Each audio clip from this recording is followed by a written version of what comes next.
Thank you, Mr. Chair. And thank you, Madam Chair, for being here this morning. Madam Chair, I'm going to go a different route. I don't think anybody has asked you about this morning.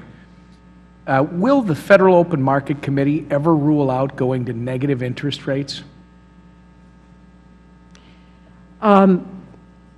Rule out is something we tend not to do. I don't, at the moment, see a need for negative interest rates. The committee is seeing a domestic economy that's been proceeding on a steady path of improvement. Our focus has been on the possibility that it will be appropriate to begin to raise interest rates.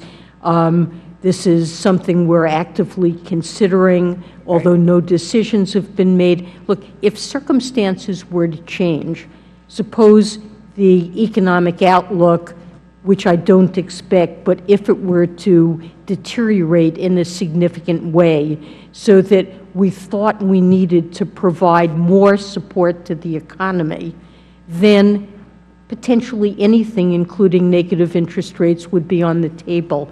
But we would have to study carefully how they would work here in the U.S. context. And let me ask you, because we've seen it in other countries. That's what's new, yes. Yes, when they've had economic difficulties, we've seen other countries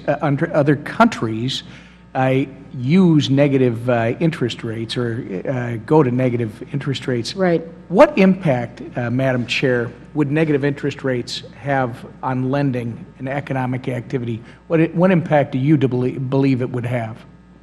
Well, most loans would not have negative interest rates, even if a central bank pays negative interest rates on reserves. I understand, but what impact would it have on lending? It would be intended to spur lending, and I believe would have some at least modest favorable effect on banks' incentives to lend, and it would be undertaken as a measure to support the economy and to encourage additional lending and to move down the yields on interest-bearing assets to stimulate risk-taking investment spending.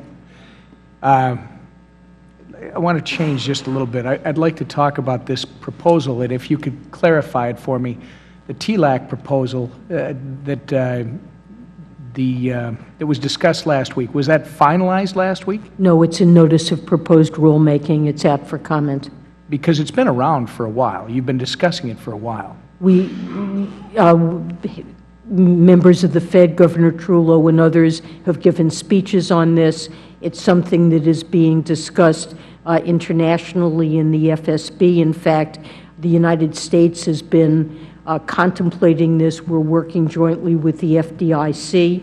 It's an important step in ensuring that the FDIC's single point of entry strategy would be workable in a Title II resolution or in a bankruptcy resolution. We see it as very important. It's been under discussion for quite a long time. If I can interrupt you, because in the short time left, I have some specific things I'd like to ask you about this TLAC proposal.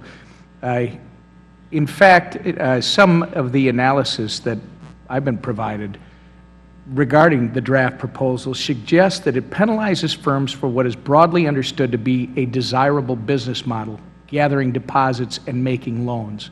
In fact, some have even suggested the effect of the new rule could be interpreted as a tax on deposit funding.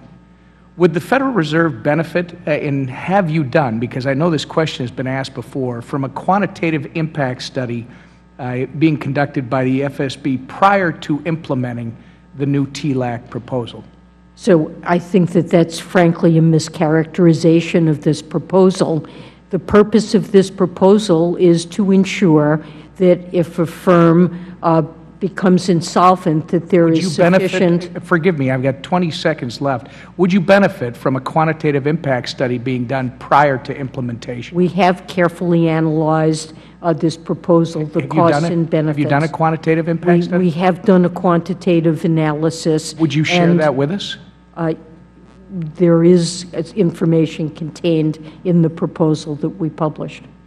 All right, well, the analysis, is there any, well, it looks like I my mean, time look, has expired. the point is that deposits are not a liability that is capable of absorbing losses when a firm is in trouble. We've seen that in financial crises, and the point of this is to make Thank you. sure there is Time has enough expired. assets to, at risk.